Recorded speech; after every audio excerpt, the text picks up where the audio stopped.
আজকে কিন্তু প্রচুর শীত পড়ছে বাইরে। তো রুমের ভিতরে প্রচুর শীত করতেছিল, শুয়েছিলাম কম্বলের ভিতরে, মনই চায় না রাঁধতে। তারপরে উঠলাম, ভাবলাম যে হালকা পাতলা কিছু রান্না করি। তো সিম সিদ্ধ করে তারপর সয়াবিন তেল দেওয়া ভাজা নিছি। এখন আমি এটারে আমার ছেঁচনি দেওয়া চেষ্টাছি।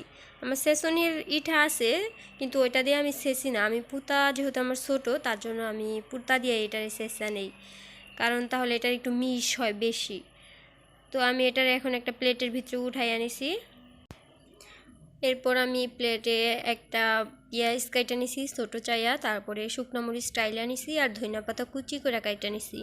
তো শুকনো মরিচ দিছি আমি এই কারণে যে শুকনো মরিচটা দানাটা দাঁতের নিচে পড়লে খুব মজা লাগে। আর চাইলে কাঁচামরিচও দিয়ে দিতে পারেন আপনারা, তাহলে শিমের সাথে সিদ্ধ করে দিয়ে দিবেন, কিংবা এভাবে কাইটাও দিতে পারেন পেঁয়াজের সাথে ডইলা। কিন্তু আমার কাছে মনে হয় যে শুকনো মরিচটা দিলেই বেশি ভালো লাগে।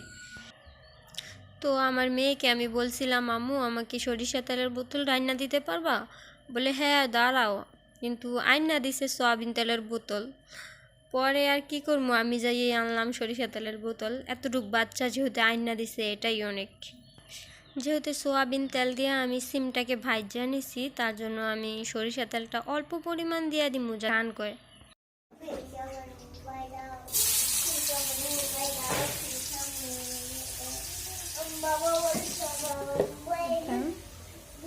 আদা রসুন এভাবে সবুজ কেন হয়ে থাকে? আমি কালকে বাসছি, তা দেখেন কি সবুজ হয়ে গেছে। এটা কি কারণে হয়, কেউ জানলে বলবেন প্লিজ। তো এটার কারণ কেউ জানলে অবশ্যই বলবেন আমাকে, এটা সবুজ কেন হয়ে যায়। আগে কিন্তু এরকম হইতো না। তো এখন এই 2 দিন হয়তো বা শীত বেশি পড়ছে, তার জন্য হয়তো বা এরকম হয়ে যায়। তো এদিকে আমি কালকে মুরগির গোশত রান্না করছিলাম, ওইটা ছিল, ওইটার আমি গরম করে নিমু। ডাল, সিম ভর্তা আর এই মুরগির গোশতটাকেই আমি গরম করে নিমু, আর কিছুই রান্না করব না আজকে। যেহেতু 2 জন মানুষ, বেশি খাবারের প্রয়োজন হয় না। তো একটু আমি বাটিটাকে ধুইয়া আর একটু পানি দিয়ে দিলাম, যে ভালোভাবে জাল দিয়া তারপর রাখি। তো দেখেন আমাদের খাবার দাবার দেখলে মনে হচ্ছে যে আমরা জুলাপাতি খেলতেছি। আমাদের দেশে এটাকে জুলাপাতি খেলা বলে, যে অল্প অল্প রান্না খাবার।